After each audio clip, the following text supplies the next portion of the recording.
Olá, pessoal, sejam muito bem-vindos a mais um episódio Um Olhar Agro na Educação. Eu sou Fernanda Sleutes, estou aqui com minha companheira Michele Birk para mais um bate-papo especial. Olá, Fer. Olá, pessoal. Quero começar lembrando vocês que esse podcast existe para a gente falar sobre educação e agronegócio de um jeito acessível, trazendo convidados que realmente fazem a diferença. Aqui no Um Olhar Agro na Educação, acreditamos que o ensino de qualidade precisa estar conectado com a prática, baseado em evidências científicas e focado em resultados reais. Nosso objetivo é preparar as novas gerações para um futuro com mais oportunidades e escolhas. E é por isso que a gente adora trazer essas conversas que aproximam a educação com o mundo real. Nossa, e hoje nós temos um super convidado, né?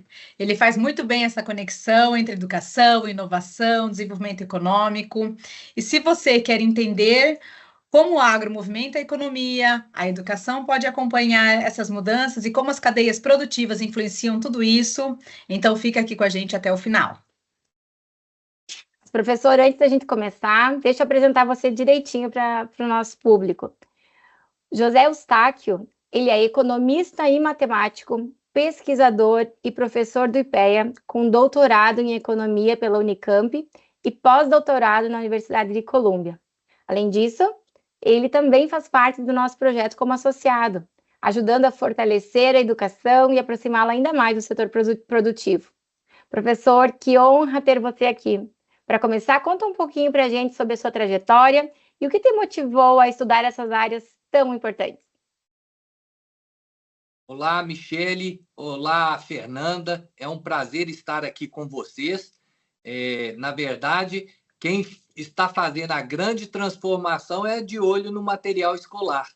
Então, eu estou aqui para contribuir com essa grande transformação que vocês estão proporcionando.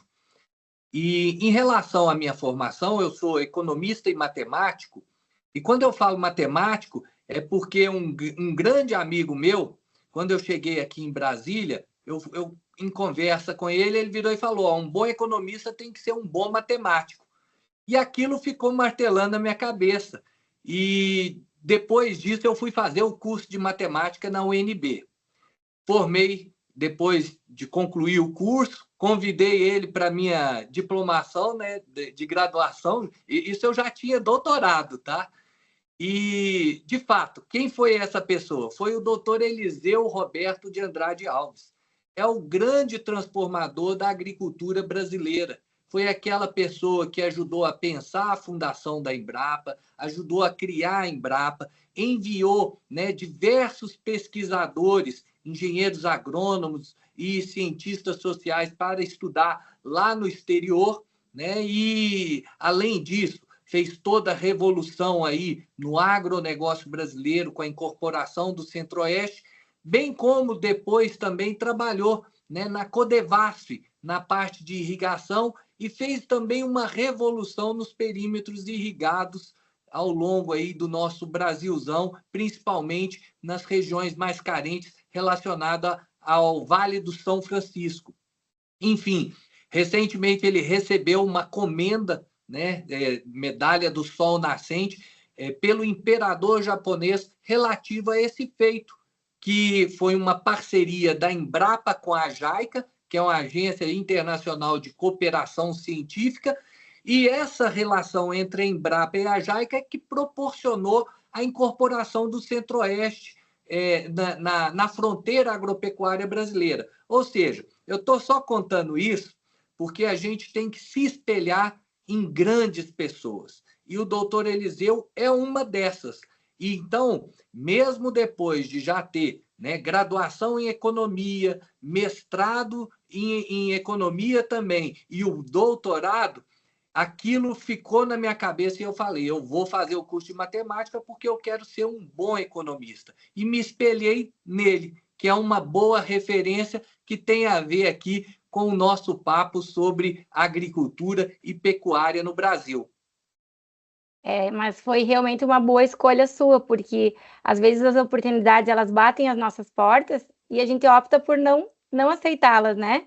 Então esse seu dar ouvidos a alguém como ele também fez toda a diferença na sua carreira e, consequentemente, a nós brasileiros com toda a contribuição do seu trabalho. Que bom ouvir essa história.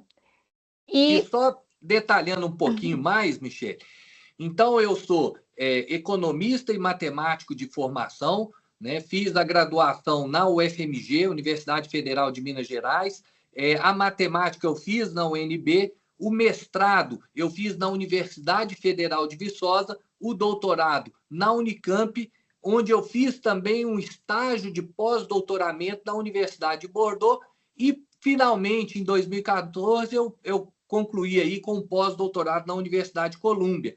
E qual que é a ligação da minha formação com o agronegócio? Já na graduação, eu fiz uma monografia e eu percebi que o setor agropecuário era muito importante na economia brasileira. E aquilo ali ficou me motivando a continuar nos estudos e tentar entender um pouco melhor o setor. E aí eu fui fazer o mestrado na Universidade Federal de Viçosa. Quando eu cheguei lá, o meu orientador, né, ele chegou e me deu um paper e virou e falou assim, o que você quer fazer? Aí eu virei e falei assim, eu gostaria de fazer algo inovador.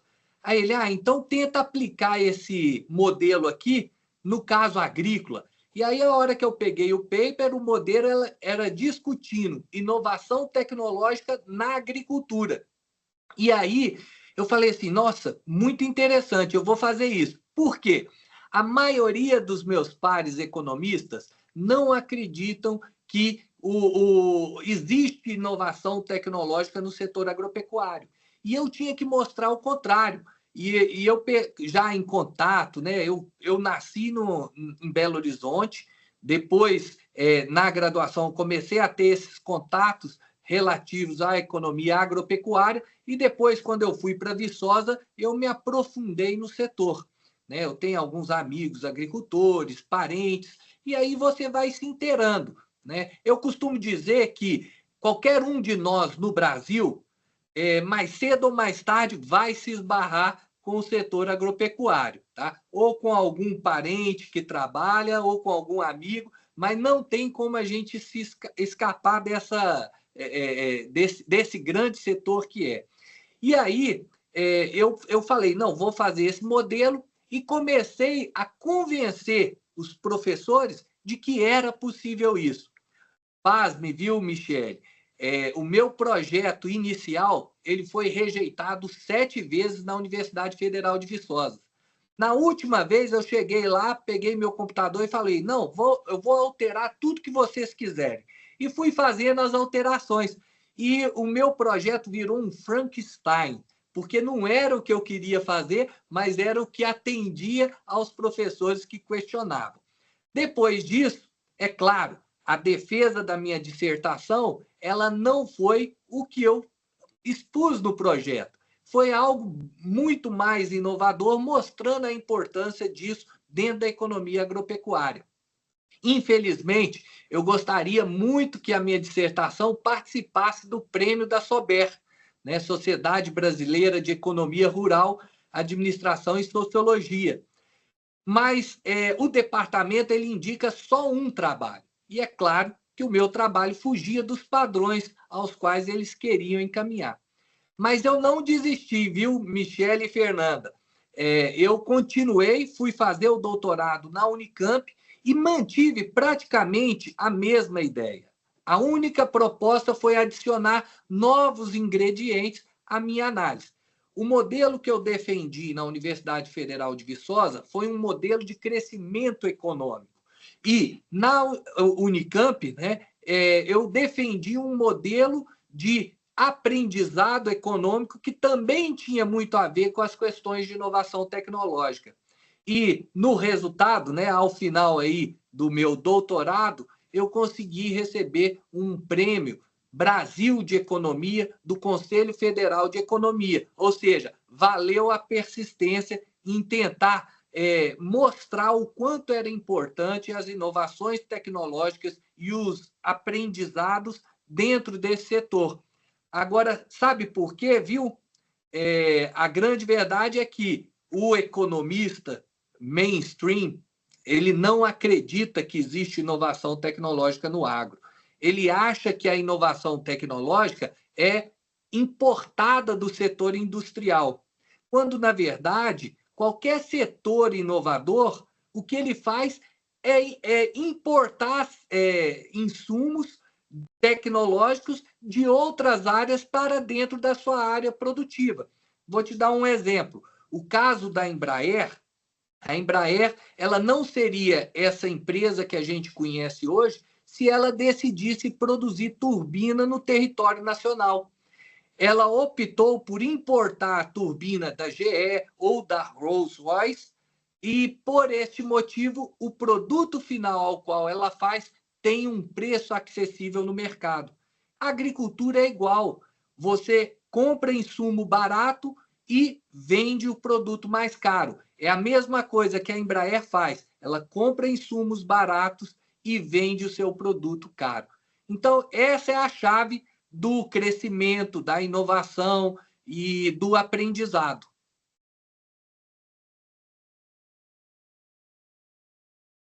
Fer, você está mutado.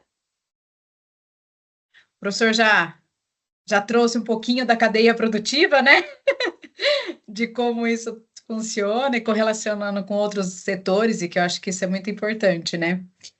E aí, professor, na verdade, quando a gente fala que o agro representa 1/4 da economia brasileira, né? O que impulsionou esse crescimento e quais os principais desafios para manter essa evolução? É o seguinte, Fernanda, em termos de produto interno bruto, o agronegócio representa 1/3 da nossa economia. 1/4 seria só em termos de mercado de trabalho. E, além disso, são 50% das nossas exportações. Veja que exportar não é prejudicial à segurança alimentar.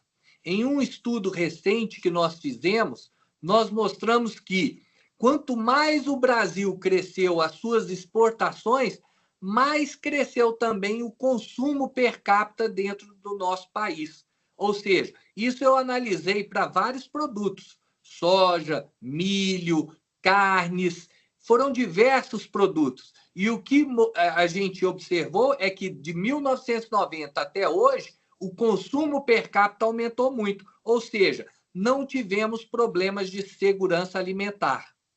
Agora, falando um pouco, né, da cadeia produtiva, a cadeia produtiva ela se comporta, né, nas atividades que estão dentro da porteira e as atividades que estão fora da porteira. Então, o agricultor ele vai trabalhar dentro da porteira, mas existem outras coisas que acontecem fora da sua fazenda. Então, por exemplo, a industrialização, o transporte, o escoamento da safra, isso tudo são atividades que são impulsionadas pelo desenvolvimento e crescimento produtivo, mas que também geram valor agregado. E quando a gente observa, vamos pegar somente o produto soja. A soja vira ração, a ração vira carne, e carnes, eu falo carnes diversas, seja bovina, suína, de pescados ou mesmo de frangos. Ou seja, como a gente pode pensar que um setor agrícola, como a gente está tratando, pode gerar baixo valor agregado dentro deste processo? É impossível. Ou seja, a agricultura é um setor de atividade econômica que gera alto valor agregado na economia. E é engraçado que os meus pares economistas não conseguem entender isso. E aí eu dou um exemplo. Para você produzir café, você não vai produzir café da noite para o dia. Você tem que comprar a terra, você tem que comprar os equipamentos, você tem que saber o learning by doing, você tem que saber tudo sobre aquele cultivo para iniciar um processo. E mesmo que você plante hoje, somente daqui 3, 4 anos é que você vai fazer a primeira colheita. Agora, imagina, você não só vai fazer a sua primeira colheita, mas quanto tempo a mais você precisa para fazer o seu primeiro lote de exportação. Então, veja, enquanto alguns acham que exportar é uma tarefa trivial, a gente tem que entender que a exportação é algo subliminar. Ou seja, você chegou no ápice do que você deveria fazer. E quando a gente exporta um café, mesmo que seja em grãos, isso é uma atividade com alto valor agregado. O agricultor investiu 4 anos na propriedade e somente depois desses 4 anos é que ele vai ter algum resultado produtivo e olhe lá, se ele for muito bem sucedido, ele vai conseguir exportar o seu produto. Realmente. É um trabalho de muita resiliência, né, professor? Bastante resiliência. Não tem como a gente não tem como a gente produzir, exportar nessa quantidade que nós fazemos sem esse resultado enorme que nós temos na economia. E aí a palavra foi bem ajustada, resiliência. E a gente sempre ouve, professor, que há um descompasso entre o ensino tradicional e o que o mercado realmente precisa. Você concorda com essa afirmação? Como podemos preparar melhor os estudantes para esse mercado, para esse mundo real? Tá. Eu vou fazer um complemento com a nossa conversa anterior e encaixar na questão da educação. Veja só, alguns dados. No mercado de suco de laranja, nós somos o primeiro exportador, né? E temos 70% do mercado mundial. O café em grãos, nós somos o primeiro exportador e temos 66% do mercado mundial. O açúcar, somos também primeiro exportador com 51% do market share internacional. A soja, somos os primeiros exportadores com 51% também do market share internacional. Veja, eu estou aqui falando de laranja, café, açúcar, soja, carne de frango, 47% das exportações internacionais são brasileiras. Ou seja, eu posso pegar aqui uma infinidade de produtos. E aí eu te falo, por que vender lá fora e não aqui dentro? Quando a gente vende lá fora, o mercado internacional paga um preço mais caro. E esse preço mais caro retorna à nossa sociedade, seja em pagamento de impostos, seja em contratação de empregados, seja em benefícios sociais que a nossa sociedade terá. Então, veja, eu estou ligando a questão das exportações, do mercado internacional, com essa importância em gerar recursos para fazer investimento educacional dentro da nossa sociedade. A gente só consegue isso se a gente tiver receita, se a gente tiver renda. E o agronegócio gera essa renda para o governo. E eu falo, governo federal, estadual e municipais. Tá? No caso, agora, pegando o gancho, então, da educação, eu acho o seguinte, ao longo de algumas décadas, a gente vê uma deterioração muito grande, né, do ensino, seja do ensino de base, seja ou mesmo do ensino superior. Então, eu participei, né, eu estudei numa escola católica em Belo Horizonte, né, tinha os seus valores, mas era uma escola particular. E naquela época, as pessoas que investiam nas escolas particulares eram aquelas que tinham a maior chance de entrar nas universidades públicas, que eram aquelas que tinham as melhores qualidades. E o que eu observei nas últimas décadas é que houve uma deterioração grande do ensino superior, né? Com valores distintos com aqueles que a gente defende, né? Valores de família, valores cristãos, enfim. Então, com esse cenário que foi desconstruído ao longo desses anos, eu acho que a questão educacional ela se torna muito importante daqui em diante. E aí, a gente tem que entender. Veja, de um lado, o governo não vai ter orçamento suficiente para investir em todas as demandas que a gente gostaria. No caso da educação, o governo gasta muito, mas gasta mal. Ou seja, o número de recursos por aluno, seja no ensino de educação de base, seja no ensino superior, é muito grande comparado a alguns de nossos países, seja da América Latina ou mesmo no mundo. Então, nós investimos muito, mas estamos obtendo pouco retorno. E aí eu vejo uma alternativa muito grande. A questão da educação à distância, com as novas tecnologias, isso vai revolucionar o nosso ensino.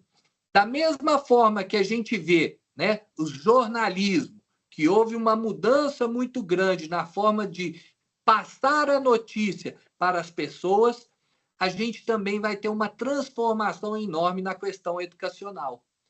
Então, eu vejo as novas tecnologias como um aliado grande a nosso favor em prol de difundir a boa informação, né, os bons valores e, é claro, né, as informações corretas. E falando um pouco, né, do movimento, né, de olho no material escolar, que surgiu porque os materiais escolares mostravam informações que não eram fidedignas com os números reais, né? Então, por exemplo, é o que eu estou falando. O agro é um setor marginal ao desenvolvimento econômico. Na verdade, não é. É o agro que sustenta o PIB brasileiro. O agro é um setor que, no comércio internacional, tem trocas ou termos de trocas desfavoráveis. E, quando a gente pega os dados, a gente observa que é o contrário. Então, por exemplo, se você pegar o preço de um laptop na década de 90 e o preço da tonelada de soja no mesmo período, e analisar quanto que custa um laptop hoje e o preço da tonelada de soja, você vai ver que a tonelada de soja cresceu em termos de valor monetário, enquanto que o preço do laptop caiu drasticamente ao longo desses anos. Ou seja, os termos de troca são favoráveis aos produtos agropecuários, principalmente nas últimas décadas em que nós tivemos a inclusão da China como grande comprador de produtos alimentares. Ou seja, o que eu quero dizer é a boa informação ela tem que ser noticiada.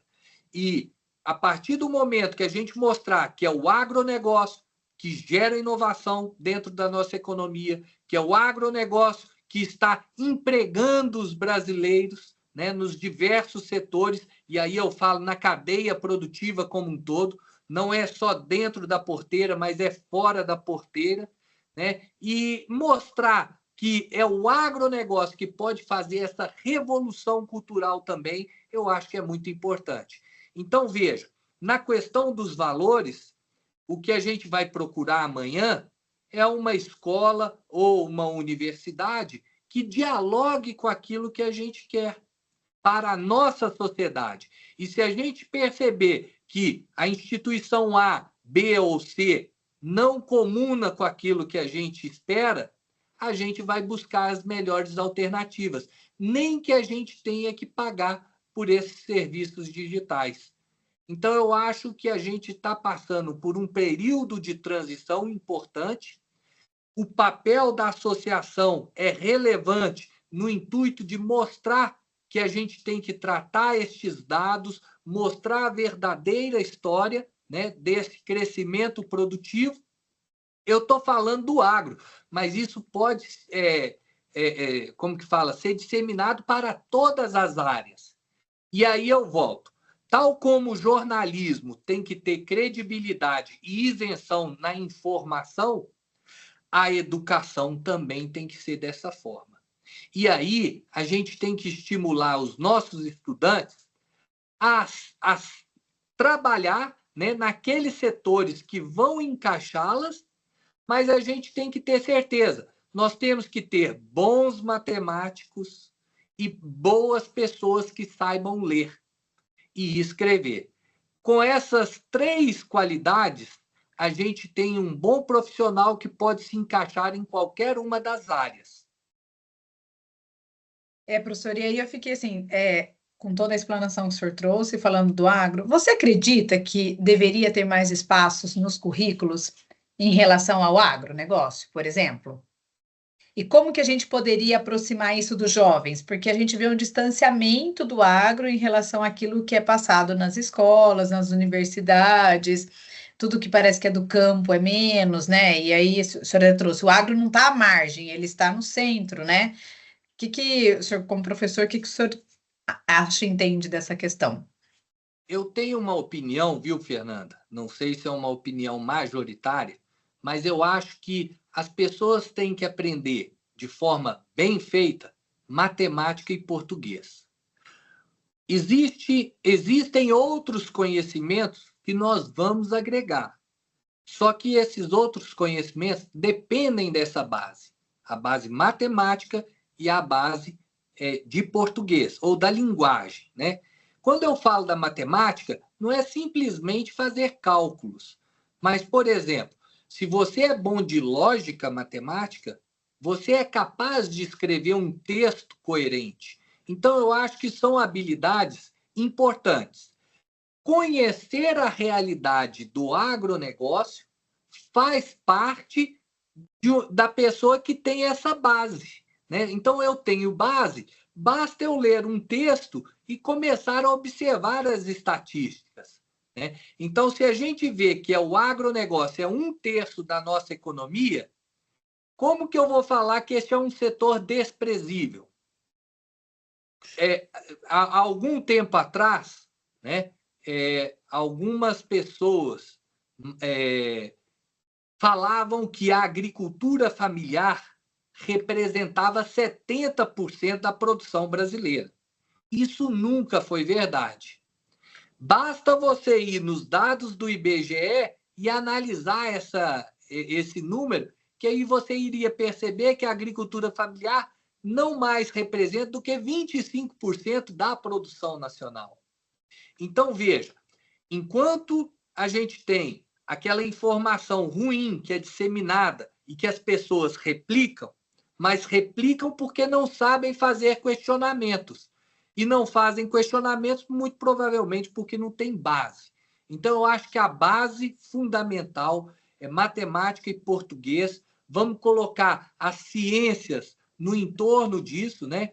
Ciências biológicas, químicas, físicas. A física é muito importante também. Enfim, pegando essas disciplinas, que são disciplinas bem objetivas naquilo que estão tentando fazer, aí você coloca a pessoa para ler um livro de história, para entender o que foi a história brasileira, o que é a história do mundo, onde que o Brasil se insere, com diversas abordagens, porque você não vai ter um único prisma relacionado a um determinado tema, e dali as pessoas vão ter a oportunidade de entender como elas bem quiserem.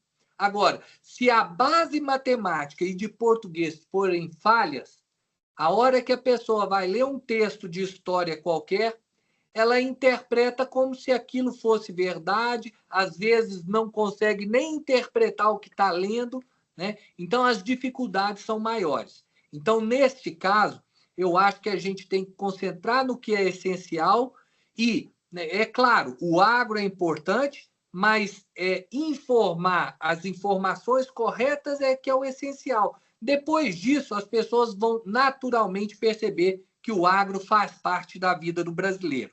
Agora, eu queria só fazer um comentário, que eu vi ultimamente uma discussão grande em relação a levar celular ou tablet para dentro da sala de aula. Eu sou a favor que toda tecnologia seja incorporada na nossa vida, inclusive na vida dos nossos filhos. Tá? Então, eu não sou contrário à entrada desses equipamentos dentro de sala de aula. Eu acho o seguinte, nós temos que ter educação para saber o momento ideal para se usar a tecnologia. Então, quando eu morei nos Estados Unidos, As escolas utilizavam tablets e celulares no auxílio do ensino e do aprendizado dentro de sala de aula. Então, a gente não pode pensar que nós estamos num movimento cartista ou ludista, né, lá do século retrasado, achando que a gente tem que quebrar todas as tecnologias, todas as máquinas, para não roubarem os empregos dos trabalhadores. Né? Então, eu acho o seguinte, a criança, o jovem que entrar no mundo tecnológico hoje, e é claro, com uma boa base educacional por trás, com bons valores, eu acho que essa tem um potencial de crescimento muito grande. Agora, se você cercear o jovem ou a criança desse mundo novo que está se abrindo, a gente pode estar bloqueando, talvez, potenciais, né, vamos dizer, transformadores da nossa sociedade. Então, eu sou contrário a esse tipo de lei que proíba. O que eu acho é que você tem que ter regras, né? Horário de aula, horário de usar a tecnologia, e o estudante ele tem que respeitar o professor. Caso contrário, não existe aprendizado. Então, se você vai numa escola e o estudante não respeita o professor, né, por qual grau que ele esteja ali, eu acho que a coisa é muito ruim. Então, eu acho que se a gente quer melhorar a educação, a gente tem que valorizar, em primeiro lugar, o professor. Em segundo lugar, concentrar as áreas que devem ser prioridades no ensino. Em terceiro, agregar todas aquelas outras ciências que vão ser importantes para o contexto daquele país e, por fim, inserir o que é o nosso país na dinâmica internacional. Eu acho que é isso, né? A gente não tem que frear a adoção das novas tecnologias. Pelo contrário, temos que estimular a difusão e o bom uso com bons valores. E, professor, eu já comentei isso no início da nossa conversa, que, né, além de você ser esse grande defensor da educação, você também é membro da nossa associação, é associado, né, ao nosso projeto. O que o motivou a se engajar nessa iniciativa? Eu já vinha acompanhando o trabalho da associação desde o seu início. Por quê? Eu tenho um amigo que é cafeicultor e ele vive dramas muito parecidos com o que a Letícia e as primeiras meninas e familiares, né, viveram ali naquele primeiro momento, de pegar um livro escolar e ver uma informação errada de um setor que é fonte de recurso do pai daquela criança. Então, em conversa com esse meu amigo, nós vimos isso e a gente já falava sobre isso também, né? A gente tem que tentar mostrar que essas informações estão erradas e que era difícil porque havia uma doutrinação muito grande dentro das escolas, né? Em relação ao agro, a doutrinação ela acontece pelo seguinte: primeiro, a gente tem um ensino que busca fazer uma dicotomia entre capitalismo e socialismo. E quando essa dicotomia é feita, nas escolas, o socialismo é sempre aquele sistema econômico mais benéfico, melhor, e até seduz mais o aluno. E o capitalismo, ao contrário, ele é explorador, né? Ele gera lucro. Quando a gente fala lucro excessivo, desconfie, porque, na verdade, não existe lucro excessivo, existe remuneração do capital investido. Então, o que a gente tem que entender é por que nas escolas isso acontece e qual que é o resultado do agronegócio. O agronegócio é o sucesso capitalista no Brasil. E, por isso, a grande hostilidade, né, dos professores ou mesmo de alguns políticos em relação a este setor. Então, eu vejo dessa forma, tá? O agronegócio. Quando a gente vai olhar na base, toda riqueza vem do trabalho. Não existe algo contrário em relação a isso. Ou seja, se você quer enriquecer, se você quer prosperar, você tem que trabalhar. E o agronegócio ou a agricultura, seja familiar ou comercial ou patronal, o trabalho é essencial. Você não vai colher se você não plantar. Você não vai produzir se você não tiver arado, se você não tiver colocado a sua semente e irrigado. Ou seja, tudo isso parte do trabalho, não cai do céu. Então, se o Brasil é hoje um dos maiores exportadores agropecuários do mundo, isso se deu por conta de muito trabalho. Vou voltar àquela palavra, resiliência, né?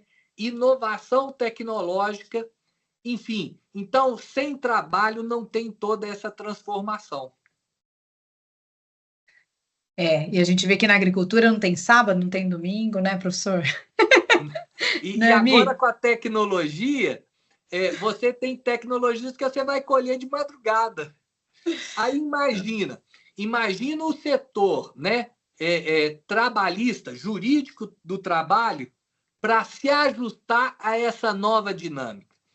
E aí é outro ponto, né? Então a justiça do trabalho, ela tem que se inovar. Se ela viver no padrão da década de 30, o país vai ficar estagnado. Por quê? Vamos pensar no caso do Uber. O Uber é uma inovação tecnológica. O Estado não conseguiu prover o transporte público. E aí veio a iniciativa privada e criou uma solução. O Estado, ao ver essa solução, quer taxar, quer criar regras. E aí o que acontece? Aquela tarifa que era 10 virou 20. Aquela tarifa que era 20 virou 30. No final, se o Estado quiser adotar a legislação da década de 30, ele vai emperrar este setor. Por quê? É inviável você contratar todos os motoristas no padrão da CLT da década de 30. Tá?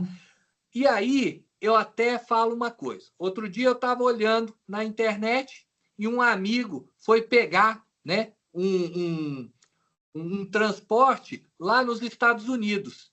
E, pasme, ele recebeu um carro autônomo para levar ele ao destino que ele queria. Como é que a legislação da década de 30 vai se ajustar ao carro autônomo? Vai ter que tributar aí o trabalho do robô, né? Enfim, a gente tem que entender as novas tecnologias, nós temos que absorver, e eu vou além, né? A redução da carga tributária para o empresário é muito importante. E quando a gente olha o agricultor, ele é um empresário natural. Ou seja, o agricultor ele precisa de estímulo, mas eu vou até além. Não é crédito e seguro agrícola, é incentivo do Estado para redução tributária. Eu acho que se o Estado fizer isso, o agronegócio vai deslanchar. E talvez política de crédito e seguro a gente tenha para aqueles pequenos agricultores ou médios que realmente ainda precisam de um suporte um pouco maior do Estado. Nossa, professor, nosso bate-papo foi incrível. Tanto conhecimento, acho que eu ficaria a tarde inteira aqui, né? Muito obrigado por compartilhar seu conhecimento, sua experiência, os dados estatísticos e as comparações que você faz do agro com o setor, com os outros setores. Eu acho que isso enriqueceu muito o nosso podcast. Obrigada. Eu espero que eu tenha ajudado, né, com a discussão. Espero que a gente possa difundir essa boa informação para uma boa educação, né, dos nossos filhos ou da futura geração. E eu vou fechar, talvez, a nossa conversa com uma frase que é de Benjamin Franklin, né? Ganhe o que puder e poupe o que ganhar. Este é o segredo da riqueza, né? Quando a gente descobrir isso, a gente não vai ficar aqui reclamando do pagamento de imposto. E eu acho que o agro é um pouco isso, viu? Vem governo, sai governo, vem críticos, entram outras pessoas, mas ele está ali sempre resiliente e mantendo a sua prosperidade e o seu crescimento. E é por isso que o agro se tornou esse setor tão importante em nossa economia. Muito obrigada, professor. Obrigada, Fer. Foi maravilhoso ouvi-lo. Espero que nós tenhamos mais uma oportunidade, né? Porque com certeza o senhor tem muito a contribuir conosco, né? Com o nosso público e com os nossos associados. Muito obrigada. E eu aproveito para convidar todos para seguirem as nossas redes. Nós estamos no Instagram, estamos no LinkedIn, no TikTok e todo mês um novo podcast interessantíssimo, recheado de insights sobre a educação e o agronegócio. Acompanhem conosco De Olho no Material Escolar. Um abraço e até mais, pessoal. Tchau.